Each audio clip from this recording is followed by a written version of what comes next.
สบายดีทุกคนมื้อนี้ก็เป็นมื้อออกพรรษาถือว่าพอเฮาก็ได้เฮ็ดผูนงัวเนาะ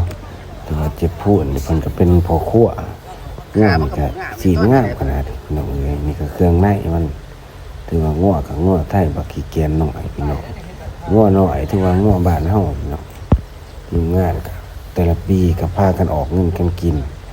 เฮ็ดประมาณ10ปลายผู้นี่แหละพี่น้องคิดเป็นเงินบาทก็ประมาณพูนละ1,000 บาทนี่แหละพี่น้องเอ้ยก็พอได้กินออกกันกินพี่น้องแต่ว่าการคั่วก็มีการปิ้งการหยังแกมน้ำแต่ว่าเป็นเรื่องธรรมดาแต่ว่าปวดงัวก็สิใหญ่เติบพี่น้องพอกินอยู่แต่ว่าออกพรรษาพี่น้องของทุกๆปีพวกเฮาก็สิมารวมตัวกันเพิ่นมีการแข่งเรือกเนาะตามประเพณีอยู่ในแม่น้ำแขกไปไทยมาเฮาก็สิได้สินี่แหละต้อนรับเพิ่นพี่น้องถือว่าเป็นหีบเป็นของเป็นประเพณีของแต่ละปีเนาะมาเบิ่งผู้ศีลกันพี่น้องได้ผู้ศีลแล้วเฮาก็สิมากินแล้วพี่น้อง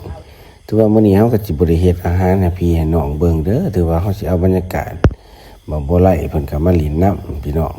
เพิ่นก็มาเอาศีลคือกันมาแบ่งปันเอาศีลเฮาก็เฮ็ดสู่กันกินนี่ก็แม่นน้องสาวเจียงเนาะเพิ่นก็สิเฮ็ดยำตรงสู่เฮากิน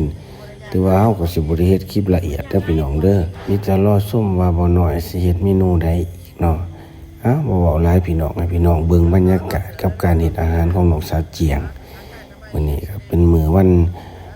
พุธเนาะพี่น้องเนาะออกพรรษาแล้วก็แสดงความดีใจนำทุกคนเนาะแต่ว่าตั้งมกตั้งใจหาเงินหาทองว่าซั่นซะก่อนเดี๋ยวก่อน